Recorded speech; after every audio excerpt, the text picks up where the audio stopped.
Hello, everyone, and welcome back once more to Anime Yay or Nay. I am TheOutbackAl. I'm hot for justice. I'm Yin&Jung. I'm Chibi Noob. And I'm Envy Jitters. And we're back here with a movie this time. I think, we haven't really done a movie since we were doing Dan Green Hootenanny back in December and stuff. Actually, we did a couple movies then, but yeah. Wow.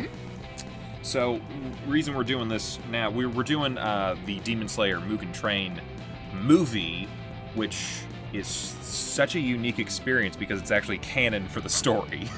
Yeah. Yep. How many anime movies have you guys seen where has absolutely nothing to do with the actual plot? I've Just seen ballpark. a few.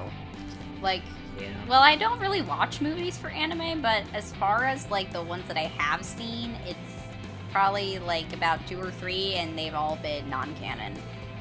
Yeah, I feel like it's a much shorter list to find the number of movies that are canon for anime that are connected to larger series. Yeah, I that's mean, as far as movies based off of anime, obviously Rebellion, that was definitely canon. Oh, that I've is seen canon. the Yeah, two. okay. So And that's 2. And I've seen the 2 My Hero Academia movies. They're Are they canon? basically in that. No. Yes and no. Yes, because they do, but no, because obviously they can't have them break the flow of the manga. Okay, so here's the ultimate question. If they didn't happen, would the show be any different? No. No. Then it doesn't. They're very good then that movies, doesn't and they count. tell good stories, but... Hey, and- I've seen a couple of Pokemon movies that were really good too, but It's like, they don't actually matter for the actual plot. It's like the Blue Exorcist movie. Yeah. That's the same as the My Hero movies, too. Okay. Anywho, why are we doing this right now instead of when it actually came out, when we saw it 2 weeks ago? I had heard a while ago that as far as doing spoilers for stuff, you get 2 days to watch it if it's a TV show, or 2 weeks if it's a movie in theaters. So, out of courtesy, I think we can say we're not going to do spoilers right away, but at some point we're going to talk spoilers in this, and I feel like it's been a good amount of time. Some people have seen it by now, so we can talk about that. Yeah. Considering that it's the highest grossing anime film of all time and it has made over $400 million worldwide at the box office, I think a lot of people have seen it. I'm sure a lot of people have. I don't know how I entirely feel about that because I'm a really big fan of Your Name, but why don't we get into it? Your Name beat Why up don't we- Spirited Away first, so... What? I said Your Name beat up Spirited Away first, so... Yeah. But I really like Your Name. Anywho, why don't we get into just some general talk about it, non-spoilery to begin with, but just some general stuff. What's it about? Well, if you watch Demon Slayer, then you know where the series left off in the first season with them boarding a train, going after one of the Hashira, the flame-breathing. It's very specific that he is a flame-breathing Hashira, not a fire-breathing Hashira. And the reason that they're going to go follow him is Tanjiro had questions about the possibility of a fire-breathing technique. And the closest thing you could get to that is flame-breathing, probably. All ties back to episode 19. Best episode. So yeah, Tanjiro and the crew are going on a train ride, which they are not used to because this is the first time they've ever seen a train, because this is early 1900s, and it's so weird to think about that. I feel like I've said this before. I don't know if I said this when we were talking about Demon Slayer for the tournament, but it's really weird to think that depending on how long they live, Tanjiro and most of this cast will probably live long enough to see World War II. Yeah. Honestly, it's also just really strange the fact that, thinking about these characters, they're all a bunch of country bumpkins. They don't know what a train is when it's very clear to us what it is. And in all honesty, Zenitsu was the most reasonable. He maybe have seen it one in passing, maybe never been on one, because Tanjiro, he didn't know what it was, and then Inosuke being best boy who tried to freaking kill it. Inosuke, I don't even know if he's a country bumpkin. I think he's just a feral child. Yep. He is. He was raised by boars. I think he's a little more like Tarzan or Mowgli at this point than just someone who hasn't seen the big city. Yeah. But hey, they got on the train without trying to kill it. Well, mostly without trying to kill it, but they got on the train. That's the important thing. But there's a demon on the train, because this wouldn't be a Demon Slayer movie if there wasn't a demon on the train. Right. So, what's up with the train? People have gone missing on it.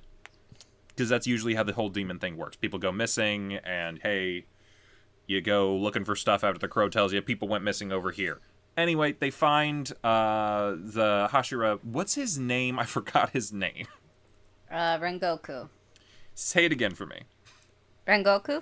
Rengoku? Yep. Mm-hmm. Okay, I'm going to call him All Might, because that's exactly what he is. All right. He is, he's a, how do I describe this? He is a mentor-like figure with spiked up blonde hair, a big wide smile, and a hyper-optimistic attitude, who is willing to take the main characters under his wing. So yeah, he is 110% Samurai All Might. And mommy. Samurai All Might. There's a way to make a good thing out of that. I don't know what it is yet, but we'll figure it out. He's mammy. He's mammy? I don't know. I think he dealt with things a lot better than he did, personally. What was that? I think that was a giggle from Envy. Okay. His connection. No, think about what Discord. you just said. Yeah.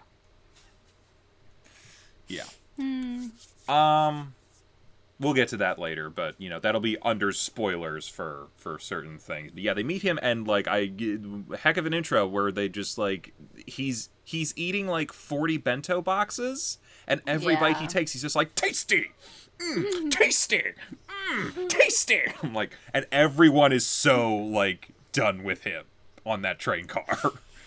But yeah, what are they gonna do? He's got a sword and they don't. So surprised he got on the train with that sword. Yeah. Oof. Yeah. One thing we should mention, before we get too deep into the plot, the friggin' art in this movie.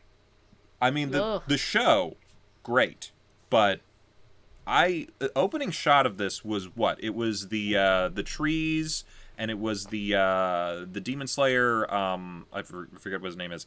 The head honcho, president, chief, master, whatever. He's walking through a graveyard, kind of he can't see, he's blind, but he's kind of remembering all the people that he's lost over the years.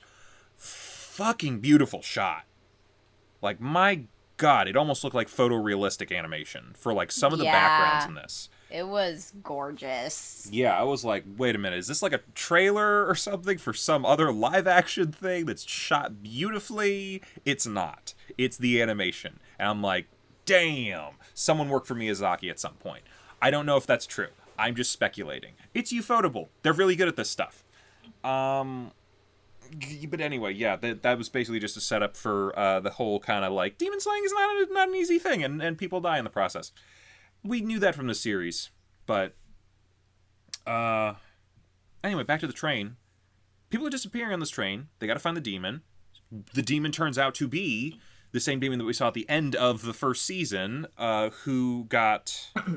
God, how would I describe this? I feel like people probably... I'm hoping that you saw Demon Slayer, and we're not spoiling the end of this series for you, because we keep mentioning episode 19.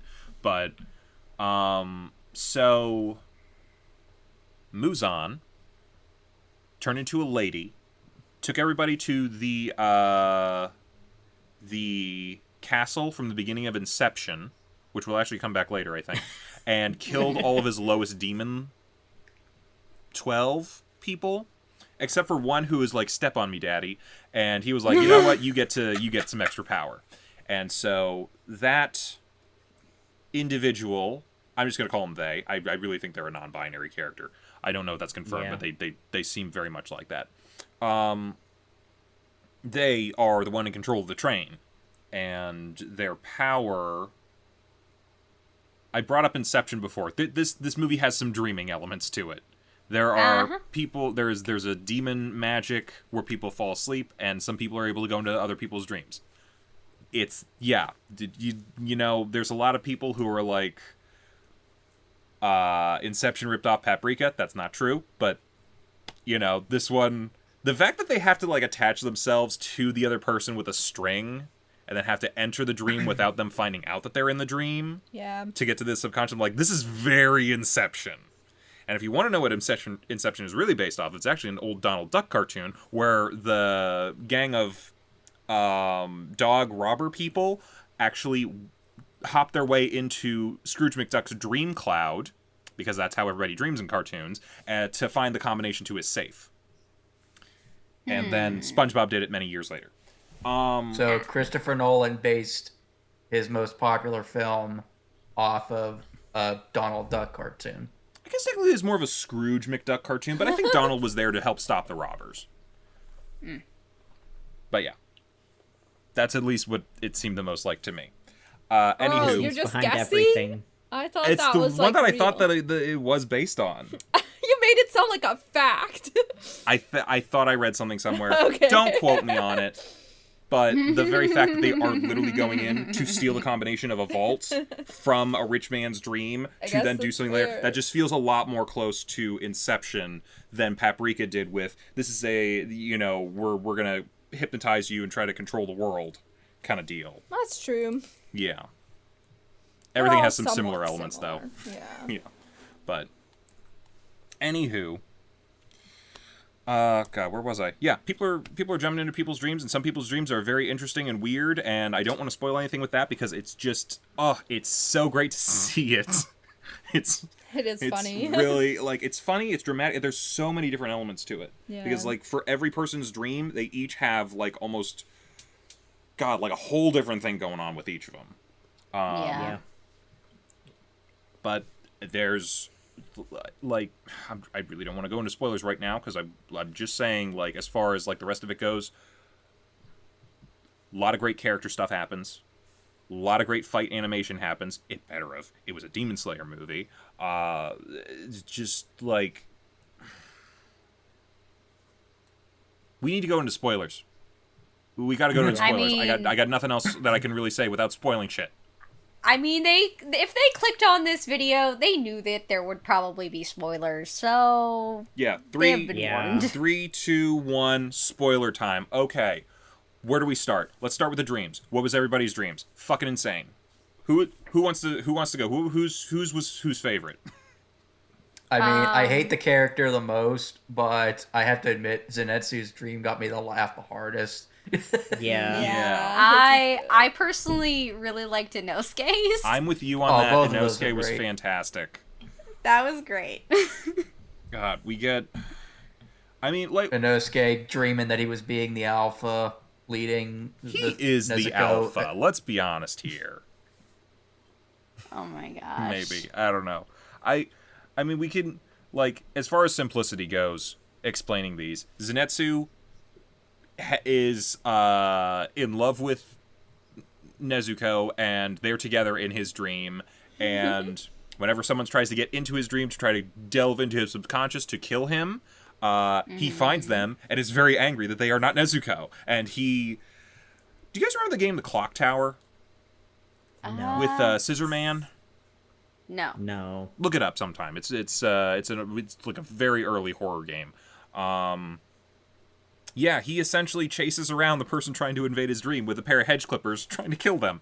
And they're like, Yes. oh God, what is this man? What is this? Oh, I hate everything. So Just like, funny. That was probably like one of the funniest moments that I laughed at in that theater because, oh my God, you guys knew... You guys were there. You Yeah. guys know I was mad the entire time until that moment happened. yeah. Yeah. And then Yeah. I started enjoying myself. Guys, the theater was not a fun time. Yeah, some people did not feel like socially distancing as much as they should have. No. So And I was we'll just pissed. leave that as it is. But yeah, so that's I mean to understand what we're talking about, we should talk about the kids a little bit. the demon. What was their name? I'm forgetting everyone's name. Enmu. Enmu? Yeah. Okay, Enmu gets a bunch of people to work for them by offering them happy dreams. Basically, they can essentially create. They're an architect from inception. They can create a dream for people and put them to sleep. And there are people who have pretty bad lives who are very desperate for any kind of happiness, and if they work for Enmu, am I getting that right? Enmu. If they work for Enmu, after they do what they're supposed to, Enmu says, I will give you a permanent happy dream, which basically they slip into a coma. Obviously, Enmu probably kills and eats them, but they at least get to dream for a while in happiness at having a nice time. So that's kind of the deal. They do it with the conductor, and he's the one who puts everyone on the train to sleep. Enmu has these 4 kids who, same deal. You're gonna tie yourself to each of these people, each of these demon slayers, and you're gonna enter their dreams, go to the edge of their dreams, go into their subconscious, find their soul or their golden core, their soul, whatever, destroy it. They'll die, and then I will give you your happy dream so that you can drift off into nothingness with. So they each try it. We talked about Zenitsu, hilarious. What about the other hilarious one? Fucking Inosuke with his, how do we describe this? Chibi superhero cartoon dream? Yes. Yes. I genuinely want there to be, maybe not a whole series, but a series of shorts they could just drop at the end of every episode in season 2, where it's just the Inosuke Rangers, or whatever you want to call them. It's basically him. A jujitsu scroll. What's what? Basically do a jujitsu scroll. Yeah, why not?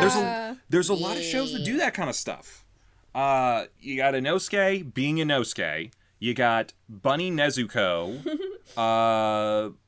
Tanjiro the raccoon, or is he Tanuki? I don't know which one it is, but he's like a chipmunk. Chipmunk? Something like I that. thought he had a bigger tail. Am I crazy? Maybe it's a tanuki. I don't know. Tanuki or a raccoon, one way or the other. Yeah. And then I think Zenitsu was either a rat or a possum or something. I think it was a rat. Am I remembering that correctly? Nobody cares about Zenitsu. Doesn't matter. Anyway, they're in a cave, and they're fighting the train, which now has spider legs and is like a giant metal insect monster creature. It's fantastic, and they're gonna fight it, and we don't get to see them fight it, which is probably the greatest shortcoming of the movie. But someone tries to go in there, and they're crawling around the cave like, what is this place? Who is this person? And then Inosuke finds them, and then they have a very bad time. I mean, like, they're being chased by a guy who wears a boar head, who now really has a boar head who's trying to eat them. And that's Inosuke's dream. Because, of course, that'd be Inosuke's dream. Wah, wah. Friggin' fantastic. Should be a whole series, though. Like, literally, it'll just start every time with, like, Inosuke sleeping wherever they are in the episode, and then it's just the continuing adventures of whatever the hell they're doing. Doesn't matter what it is. I love it. Let's talk about the, I already forgot his name. Hashira. Man. Rengoku.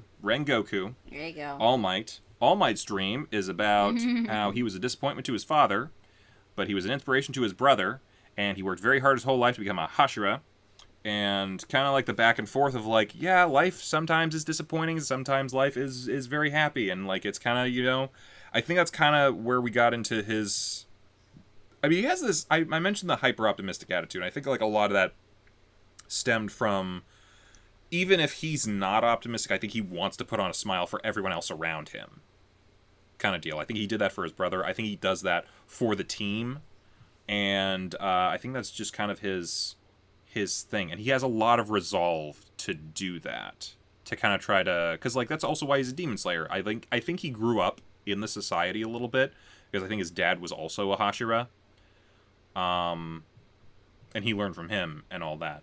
But so he has kind of this whole attitude of like wanting to help others in a lot of ways, and like and you kind of even see that like early on. He's during the series, the Hashira were very against Nezuko until they proved that she wasn't going to eat people. But even then, most of them I think are still like very on the fence about it. But like almost immediately, All Might is like, yeah, no, I will support you and your sister because I can tell you're trying to do good, and that's what's right in the world, and you're going to make it a better place for everybody, and that's what everyone should try to do. I'm like, damn, you're cool. Why, you're definitely going to die. I talked about this with Mammy. I saw it coming. Yeah. That's why I laughed whenever whoever said that person's Mammy. I was like, think about what you just said. Yeah, Yep. yeah, I know why I said it. Yep. Yep. We're not there yet. First someone tries to get inside of his dream, but his soul is on fire, and then he chokes him out. Purely through muscle memory, I think. Well, not only that, though, too, but the entire time he's choking that kid, he's still technically dreaming. He still didn't wake up. So. Yeah. He is just straight up like, he has trained himself to the point where even if he's not conscious, if someone's trying to do something to him, he's gonna choke a bitch. And he does. I can't tell. Did he kill that kid, or did she make it out of that? No, all the kids survived. Okay. They never really explained what happened to the kids afterward. I don't know if they got off the train or not. They kind of... So I think kinda everyone glossed over them. evacuated. They had some people who had some like injuries, but there were no deaths. So That is a hell Yeah, of it kind an of felt like they. accomplishment. I kind of felt like they kind of just glossed over the kids at the end. Like they just introduced them and then they just kind of got rid of them. Kind of like with no repercussions or anything like that. Yeah. well, I mean, think of it this way: when everything's said and done, do you usually think that like? And granted, I know this is like something that is done in like a lot of anime where like they'll meet back up with like the kids and like they'll have like a discussion or whatever, but I think it's a little more realistic that I don't really think they're gonna run into each other again after those instances. Yeah, because like you worked for a demon. What's your conversation going to be at the end? Now, don't you be doing that again, kids. No, you're going to be like, I'm going to kick your ass for what you did. Also, they're just dealing with a lot of loss right there at the very end that I don't really think that like going and making sure those kids are okay are like the first things on their mind. Though Yeah. maybe they could have shown the kids separately having some kind of resolution. It doesn't have to be with the main characters, but maybe like by themselves, because they did make a big deal, especially about that one kid who entered Tanjiro's dream. That is Yeah, true. that's That's a good true. point. Yeah, like they should talk showed about like that. they pretty much said that like all four of those kids are so miserable that they basically want to die and spend eternity in a happy dream, and then they just kind of once they stop them from killing the main characters in their dreams, they kind of never bring them up again. So it's just it almost seemed like kind of like a plot device in a way. Yeah. Yeah. I mean, pretty There, much. I mean a little bit, but yeah, we should bring up Tanjiro's dream because he's the other dreamer. That's in all like the this. emotional core of the movie right there. Yeah. Yeah, because he's dreaming of a life that he didn't have to become a demon slayer in. His family is alive. Sans dad, of course, because that was a while ago. Nezuko isn't a demon. Everyone's fucking happy.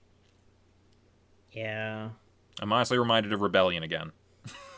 Yeah. You know what actually reminds me of? Because I literally just beat this game last week. Persona 5 Royal.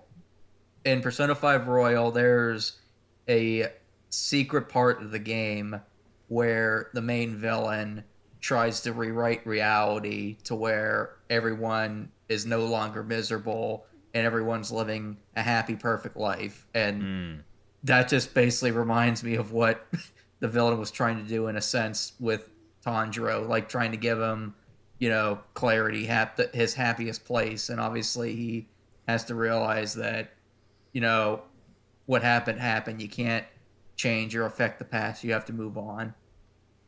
Yeah. And, like, especially it's tough because he has to kill, basically, his happiest dream and moment Yeah. Yeah. to get out of it. Because, like, he has to commit suicide to get out of the dream. Again, like Inception, you kill yourself to get out of the dream. Yeah. Actually, you know what it like really reminded me of? Yin, you might get this. I don't know if how much like comics you guys would have read. Do you remember the Alan Moore story for The Man Who Has Everything? The Superman one. That's what it definitely reminded me of. Yeah, it is like that. Because like for you guys who don't know, Superman, it's his birthday and he's getting presents from people, and like some people show up to like he gets basically a gift that I forget what it's called, but it's an alien plant. It's a parasitic alien plant that latches onto him. Okay. And it basically puts him in a not a waking, just kind of like a coma, where he's dreaming of himself having a life on Krypton with his family and his son and all this other stuff, and everything's great. But in the course of it, he realizes this isn't real. I don't want to wake up, but I have to. And because I never read the comic, but I did hear about that story before. They did it on Justice League Unlimited, and it was a very good episode. I think I don't take my word for this, but I had heard it was the only time Alan Moore was ever like, I like the adaptation of my work. Don't quote me on that. I think I saw it somewhere, because he's notorious for hating anything that anyone does of his work. Oh, yes. Yeah. I still think there should be a comic where him and, who is it, Grant Morrison? Are real wizards and are fighting each other while they're also writing comics. But that's a whole other thing. That's a whole They other are different... real wizards. I mean, they're real wizards, but, like, we see the invisible world, the magic that they actually, like... Because they curse each other constantly, don't they? They hate each other, yeah. Yeah. I wouldn't be surprised if they're casting spells on each other right now. What time is it in England right now? They're both very successful, though, despite the possible curses. Maybe they cancel each other out. I think I read a thing about that once, where, like, there's these two warlocks or something, and they were both betting on a baseball game, so they're like, I'm gonna use charms to make my team do better, but then the other guy was like also doing it, so they were kind of just like, the game got so weird that the umpire at a certain point just like went in the locker room, did like his own magic thing, and canceled out all of it, because he's like, I know what you fuckers are doing. Trailer Park Warlock, if you ever want to read a webtoon sometimes. It's a fun it was a fun one. We're getting really off topic. Yeah. Sorry about that. Getting onto comics and shit. Is Grant Morrison also...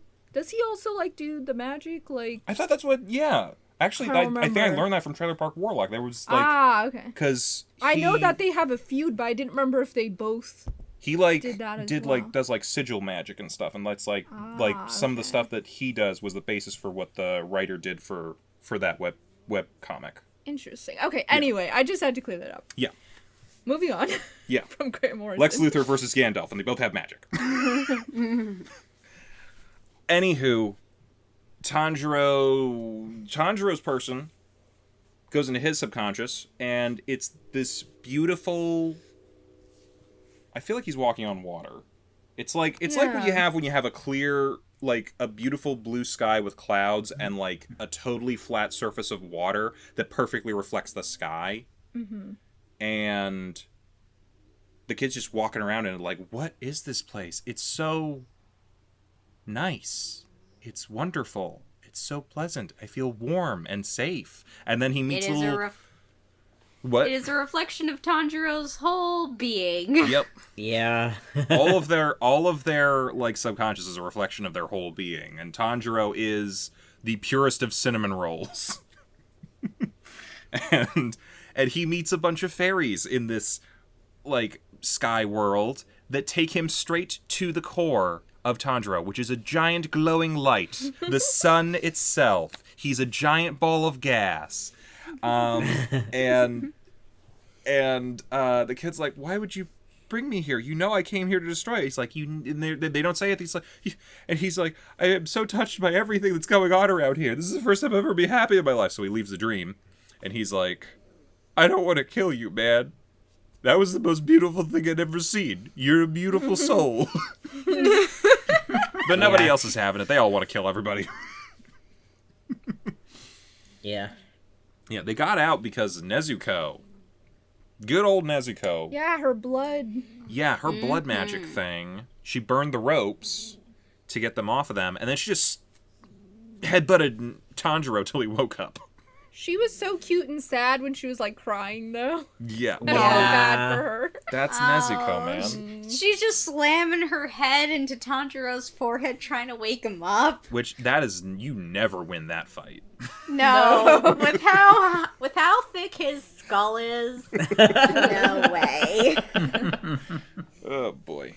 She did her best. She did do her best, and she succeeded. Yes. I feel like do your best is always like a phrase where it's like, hey, you failed, but you did your best. No, she fucking succeeded. True. You go, Nezuko. Anyway, they wake everybody else up, and they're like, well, demons on the train. Let's deal with this shit. So they hop up.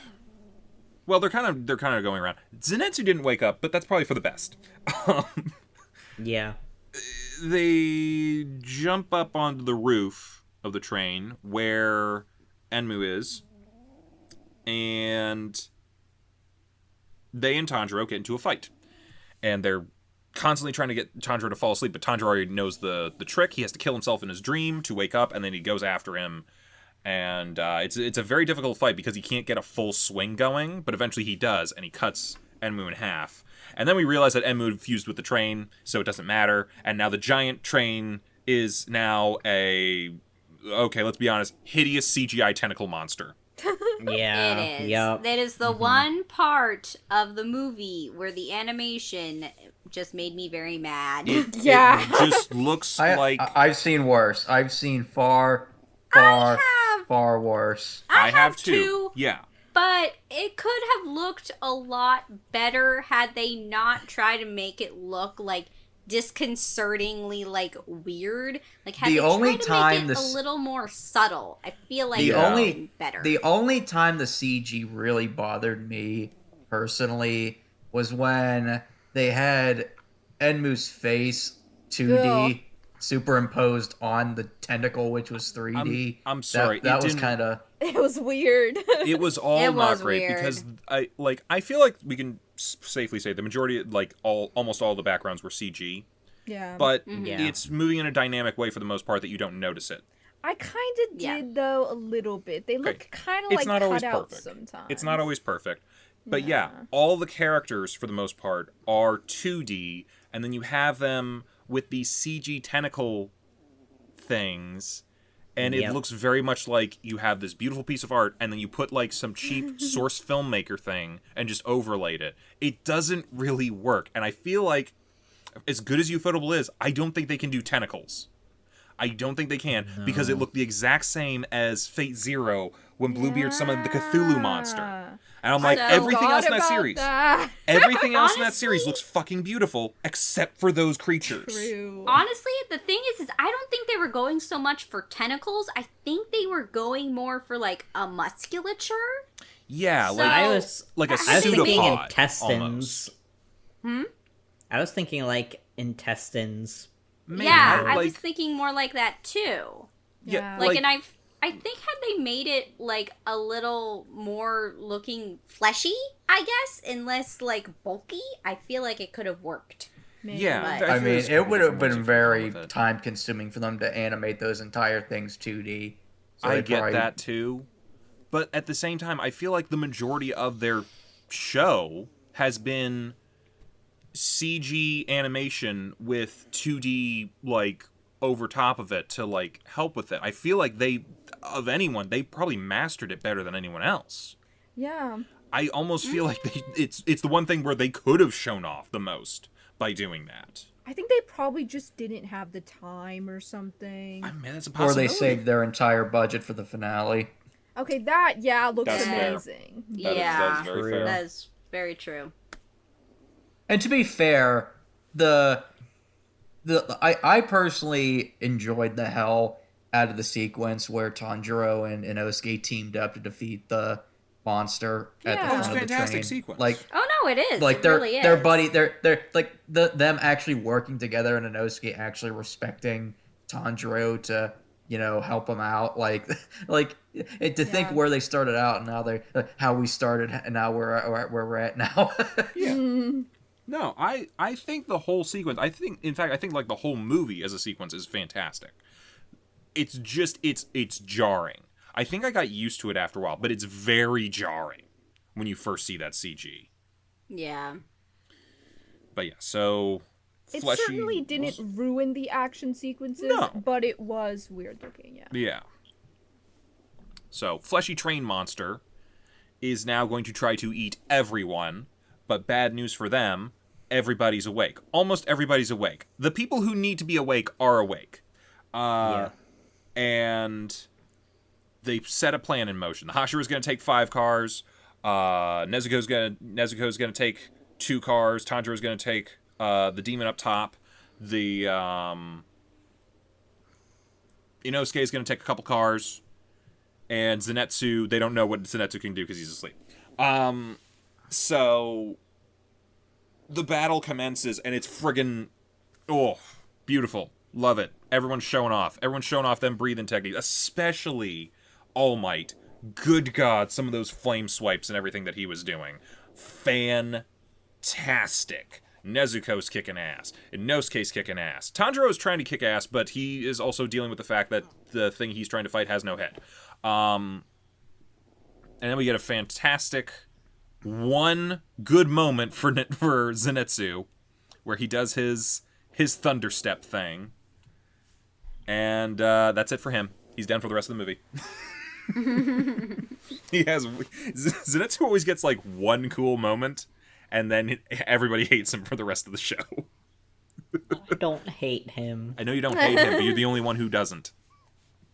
I also don't mind him quite as much as I did. I'm going to say that right now. I think it was because he was asleep the whole time and he didn't have enough time to scream at people. Yeah, he wasn't as annoying in this one. Because people only like him when he's asleep, and he's asleep through half the movie.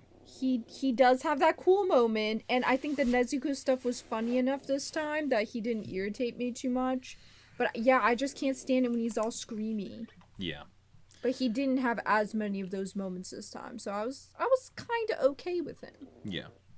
But to what Envy was saying, the sequence where they have to cut the neck bone that they were able to find up on the engine of the train, really cool. Just great. Just because Inosuke comes up because they pretty much got the back end covered.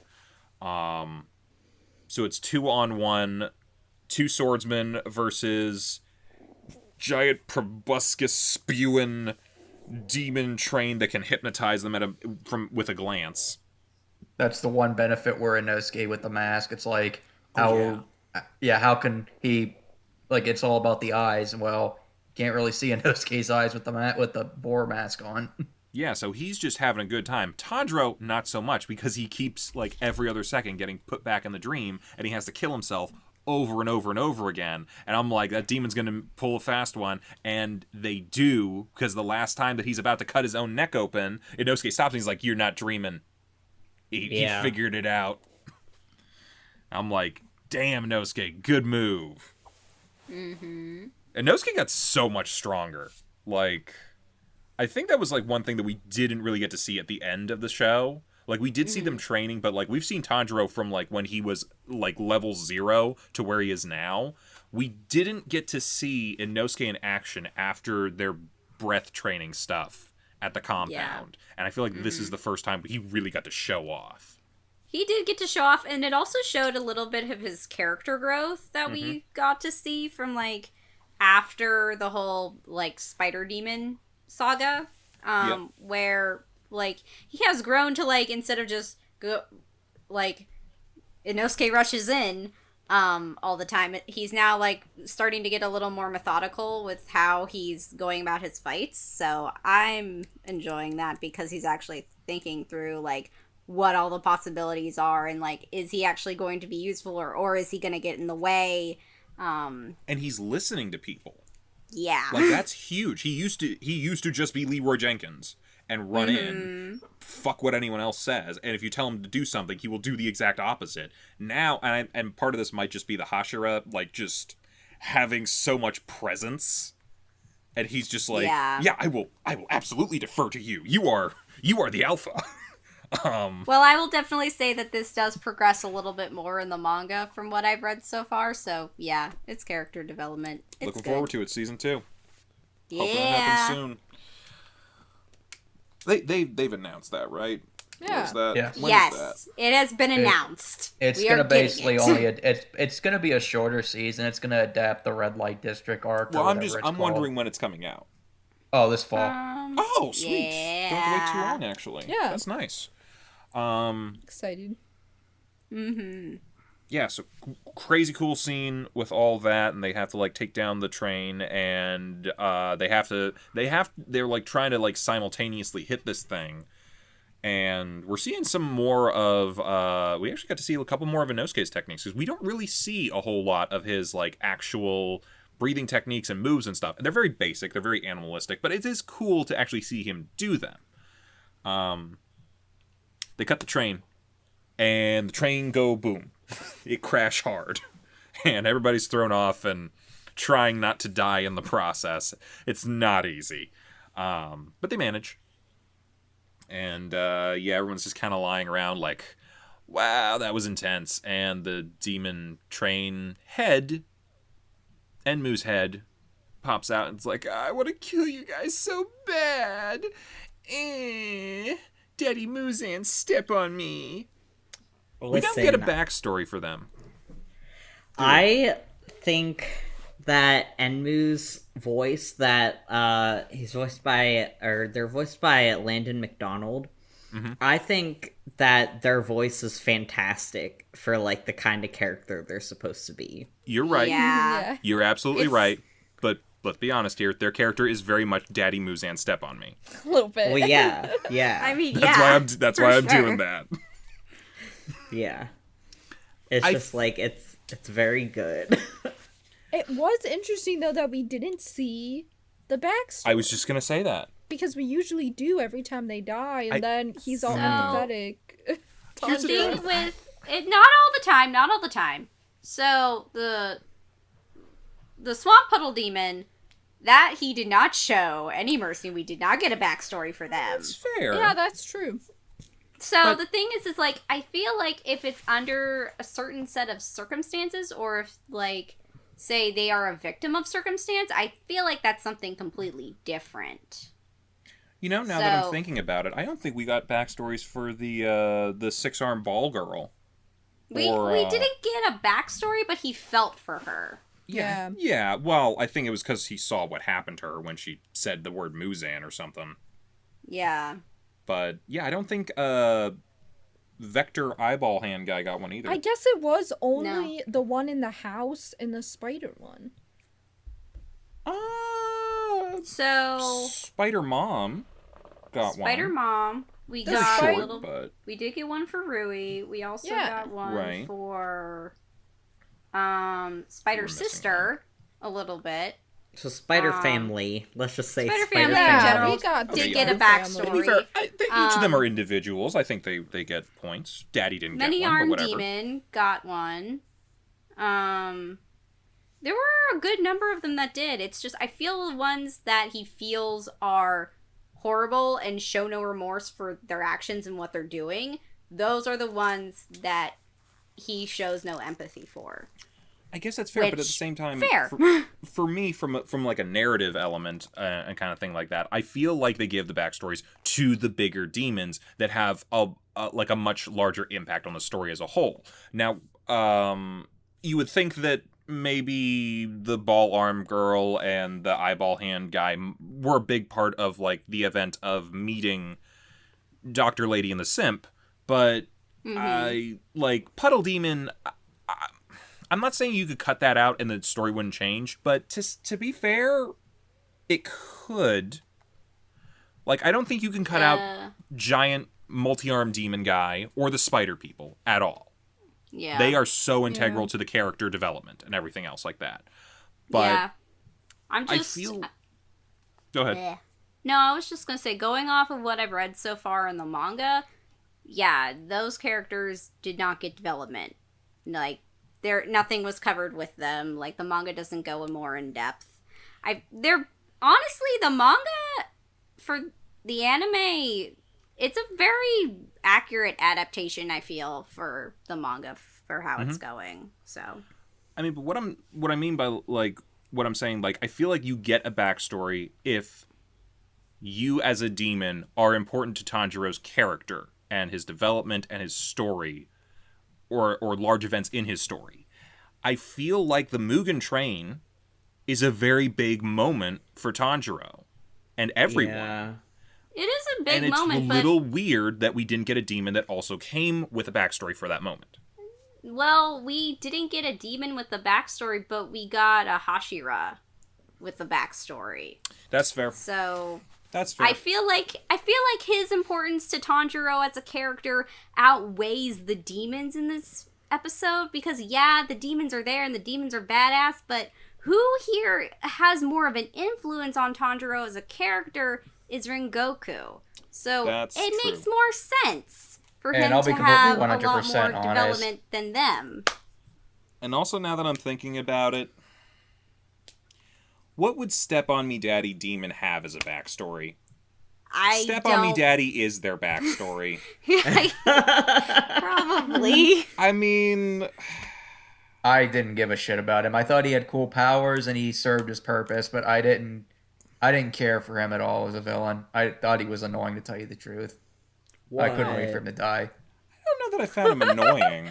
I thought he was pretty I like- cool and fun, but I like couldn't Denmu. stand, I couldn't stand his voice, to tell you the truth. I didn't want to say anything, but Why? I loved it. Debate, argue, fight.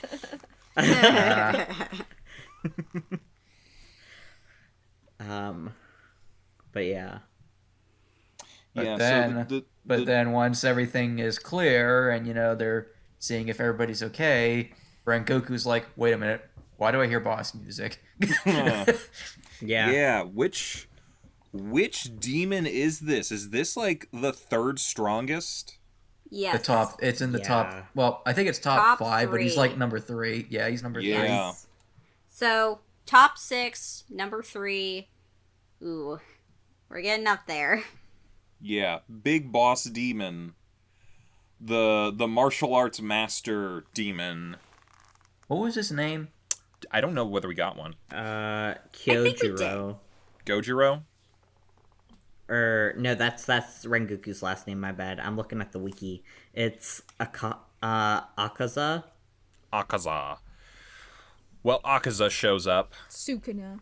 Sukuna, yeah, kind of. Yeah, he did look like Yeah. Sukuna. A bit, for sure.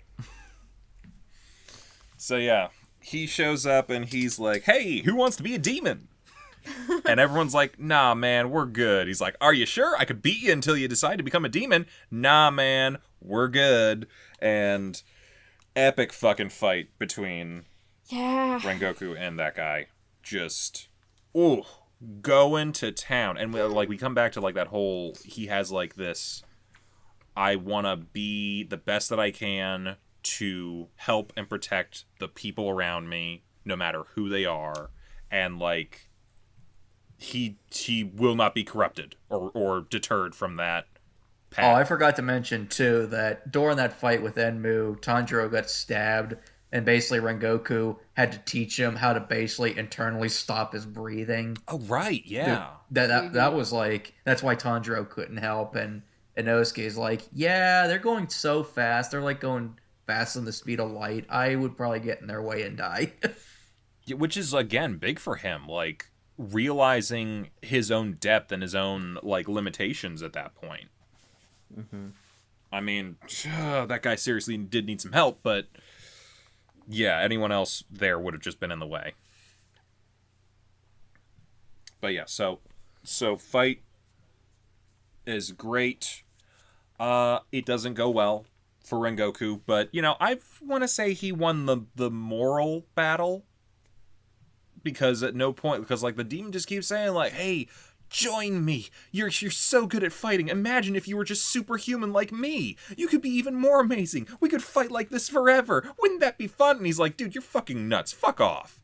And Yeah, To be was a fair, little- he Rengoku was- kind of Rengoku basically beat him to a stalemate. They were both gonna die, but Yeah. then he cheated and ripped off his arms and just ran away before the sunlight got him. Like if Rengoku was probably able to hold on to him just for a few more seconds. They both would have died. Yeah. Yeah. Yeah. Like, cheap little dude bitch was- move. dude was horny for Rengoku becoming a demon. Like, Yep. Yeah.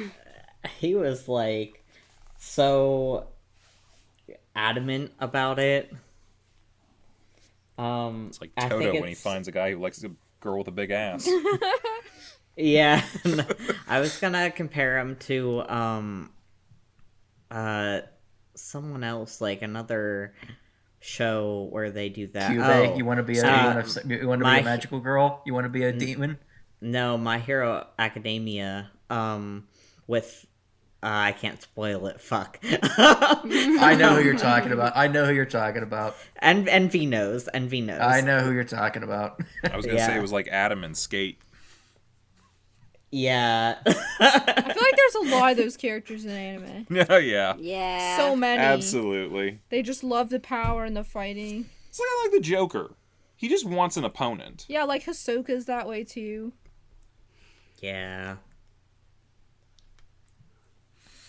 But yeah, so Sukuna does a bitch move and rips off his own arms to get away. He was down for the count. But yeah, Tanjiro throws a sword into him just to kind of be like, "Get back here, asshole!" And like, he kind of brings up a good point. Like, kind of he's yelling after them because like the demon kept saying like, "Demons are superior and we're gonna live forever" and all this other sort of stuff. And he's like, "Dude, we fight you on your home turf. We come and we beat your asses. That's what we do. You come see us in the daylight. See how you like it." Yeah, Tanjiro was going off. He was so mad. I was like, oh. Yeah, not only does Yeah, he you kill tell his him. he killed his new mentor friend, but he also took his sword. Yeah. This is like the second sword Yeah. he's gone through in like a month. Yeah. That guy's gonna be which- so mad. Yeah. He is. And I can confirm that. Oh, he's gonna. Yeah, we know he'll always be mad. You like, that's a piece of art that he threw away, basically. Yeah. Ugh. But yeah, everything's sad because Hashira has died. Yeah. Yeah, the crows go around telling all the people in the Hashira, like Shinobu and all the other people, like, yeah, one of your Yeah. own is dead now. Yep. Sucky times. Sucky times. So Tanjiro's got to get a new sword, and everybody else needs to recoup from everything that happened. But after that, it's on to season 2, and we gotta kill some more demons. Hopefully, find some more demon blood to maybe fix Nezuko at some point. Yeah. Yeah. Oh, one thing I should mention is like some of the world building elements that were added. The breathing styles get a little bit more fleshed out with some explanation from Rengoku. He mentions like the 5 main styles of like water breathing, wind breathing, earth breathing, fire breathing, and I think it was lightning, thunder breathing. I think that was the 5. It's the usual 5 elements. Mm-hmm. And there are like offshoots of it, like the insect style and the mist style and other things like that. And because of course Tanjiro had to bring up, have you heard of fire breathing? I know you do flame breathing. Have you heard of this other thing? Because my dad used to do a dance that I was actually able to do and use a breathing technique and kill a demon with. And he's like, wow, that's pretty cool. I don't know anything about it, but that's pretty cool. Maybe it's a derivative of one of these things. Maybe you should learn some flame stuff. I'll be happy to teach you. It's this whole scene that makes us fall in love with All Might, because everyone's like, oh god, he's so cool. So of course we had to have that because we knew he was going to die in the end. So we have to create an emotional attachment. Yeah. But yeah, I thought that was really cool to like kind of build off that because I was like, because during the first season, I was kind of wondering how all that worked because like martial arts and a number of other things are usually based on like, I mean, they're all based on systems of combat, philosophy, all that sort of stuff. And I was like, where are a lot of these coming from? Especially after we see like there's like 12 Hashiras. and each of them has a different style of breathing, each of them has a different style of fighting, and like insect and love and snake and mist. I'm like, okay, where are all these coming from? Some of the more basic ones, earth, water, fire, air, heart, go planet, all that sort of stuff is great. But I'm like, where did a lot of these come from? And apparently it all kind of stems from the same sort of style of combat, just different philosophies and aspects of it, and then there are derivatives from there. So not dissimilar to like a lot of different kinds of like karate or kung fu or a number of other types of martial arts. So I thought that was really cool, and it was really good for world building stuff.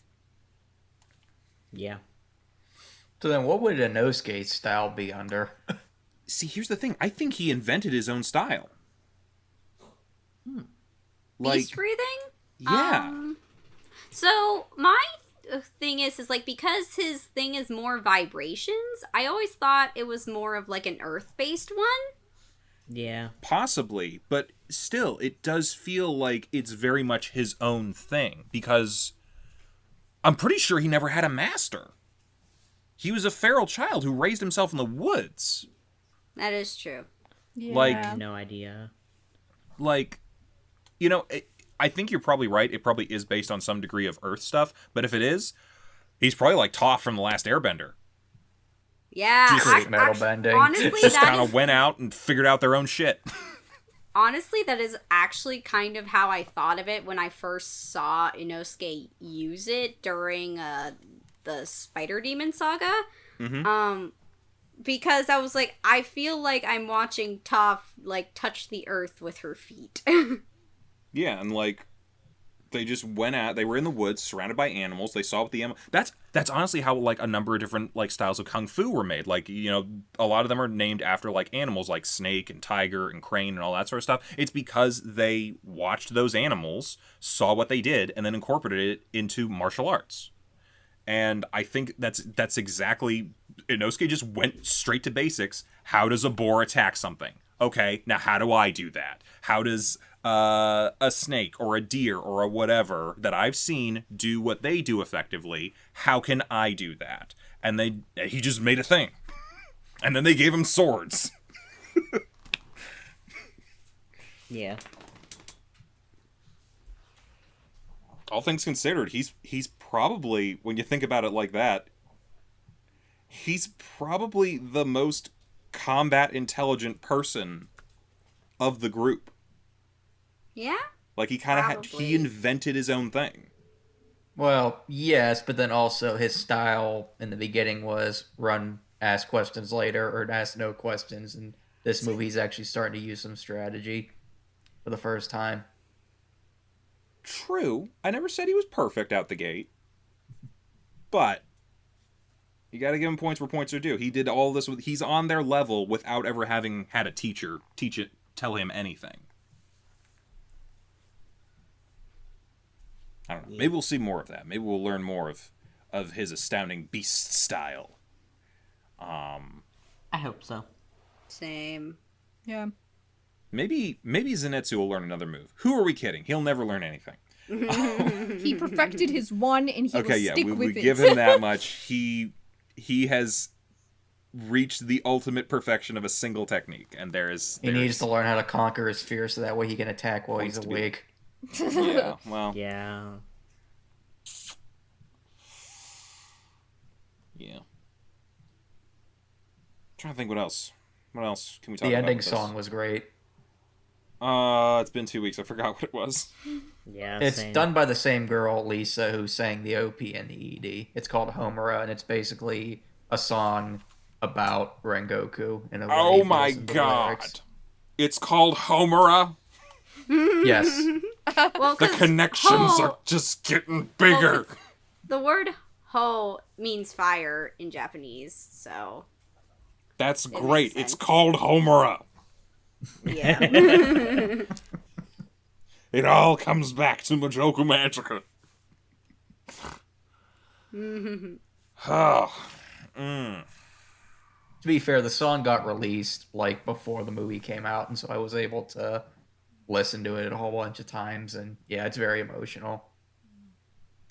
It's an emotional movie, you know? for a shonen, like, I don't want to call it a tie-in movie because it's canon.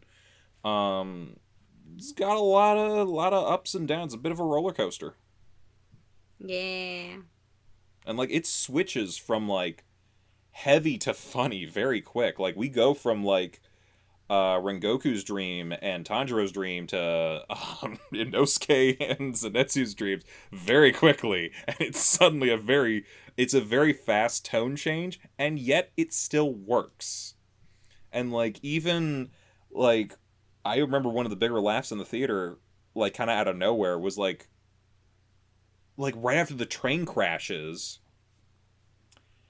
and Inosuke's looking for people, and he's like, Kenbucho Kabadibidi! Like, he still doesn't know his name. Yeah.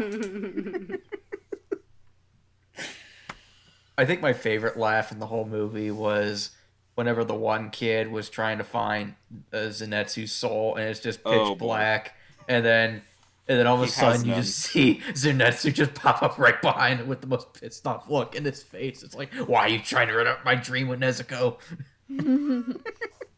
Man has his priorities, we'll give him that. Yeah. Yeah, for sure.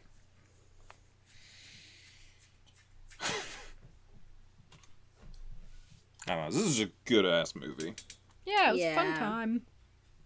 And I think we all pretty much agree that this was our first time in a theater since the pandemic began, so that was an interesting experience. Yeah. Wow. Been a while. In fact, the last time I was... Yeah, in fact, the last time I went to see a movie in the theater was an anime movie, the second My Hero movie, so it's like, go figure. I think it was the same for me as well. Yin. Correct me if I'm wrong. Last movie we saw in theaters before this was what? Sonic the Hedgehog? I think it was that, or it was... No, not Suicide Squad. Birds of Prey. No, Birds of Prey came out before that, so it was Sonic. Okay. Ironically, not a terrible one to go out on. I was not expecting it to be that entertaining. I mean, it wasn't great. It was not the greatest movie I've ever seen, but at the same time, as far as video game movies go, the bar is very low. It was like an early 2000s video game movie. Yes, but an actually enjoyable early 2000s video game movie. It was like fun. Yeah. Yeah. Honestly, it wasn't that bad. Yeah, it was a lot better than I... It's kind of like Venom a little bit. Like, that's very much like an early 2000s superhero movie, but at the same time, I mean, it's enjoyable. To be fair, everyone thought the movie was going to be shit whenever the first design of Sonic came out, and everyone was like, what the fuck is that thing? Kill it with fire. Yeah. Hideous. Does anyone almost wish that we could find a version like that just to see it? Not that it needs to be the official thing, but just to see it. Not really. I think we already saw enough of it. Very true. Yeah. I didn't see it, but okay. How about... Well, I mean, like the initial trailer that came out, that trailer was bad. The design was bad, and they, for some reason, played the whole trailer over Gangster's Paradise by Coolio for whatever reason. So, like... I mean, I like that song. Oh, it's a good song, but, like, when you think Sonic, you think of Gangster's Paradise. Yeah, I do. I mean, yeah, sure. Okay, if you're Shadow the Hedgehog, that's one thing. If you're Shadow the Hedgehog, the only thing you're playing is Linkin Park. Yeah, let's be honest here. Yeah.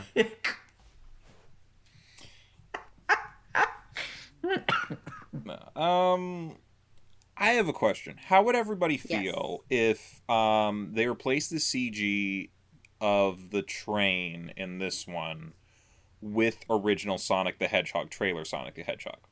Better or worse? I'm kidding. I know it's worse. I already know. I'd be laughing the whole time. That'd be a different emotion. It's just the teeth. Oh no, that's no.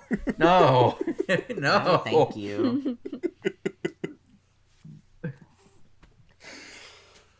All right, we're clearly rambling at this point. Yeah, we're running out of shit to No. We're fillering it out.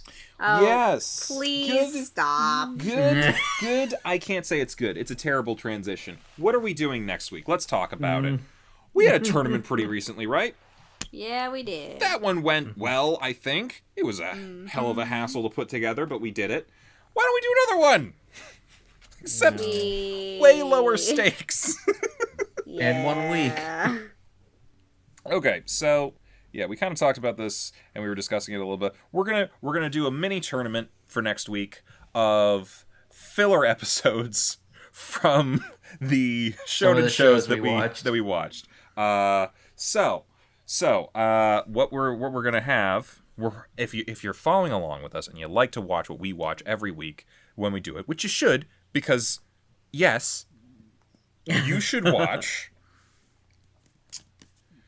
I need to, you guys ramble for a little bit. I need to make sure I know the exact numbers for these. Okie dokie. Okay, for Blue Exorcist, it's episode 19. Yes, we're watching It's the original run. Not the season 2, but like season 1, episode 19, where they're having a party.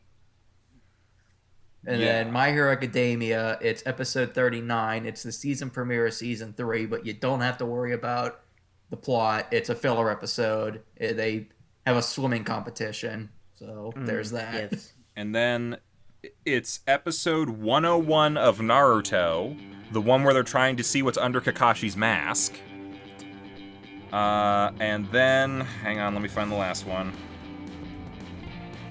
Because it's the whole idea behind this tournament, because it's so freaking stupidly awesome.